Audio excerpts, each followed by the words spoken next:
last two games against Dortmund. But Liam, I'm just interested in your view on well, last week in particular, and those horrible events in the German city involving the Borussia Dortmund team coach, and that whole, I suppose, the fallout from that terrible incident. What's your take on what's happened over the last week?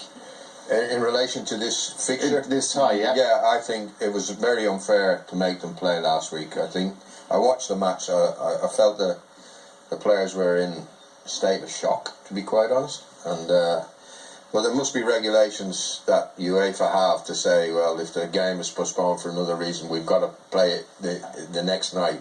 But the seriousness of that incident, what those players had to go through, one of their teammates, seriously injured, it must have been so frightening that it couldn't have been prepared for that game last week. However, I do think that Monaco are a better side than Dortmund. I think Dortmund are 16 points, 15 points behind Munich in the league. They're fourth in the league. They're not the powerhouse that we remember with Jurgen Klopp.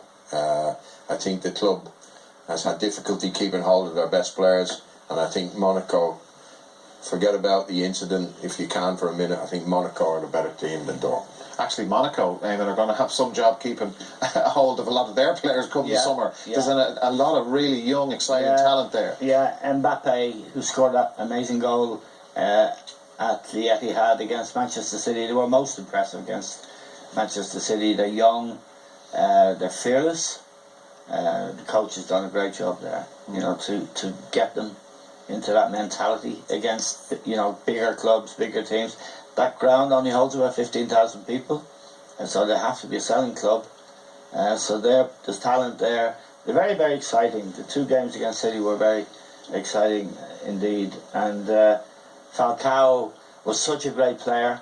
He's had two cruciate knee ligament injuries, serious ones, and he's kind of a shadow of what he was, but he's still the goal he scored at Manchester City, the chip.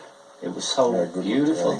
It was such a wonderful, wonderful memory goal from a player who's past his best, but still, So it's very encouraging to see a team of young players with that kind of talent and that kind of mentality, which is a great credit to the coach. Let's have a look at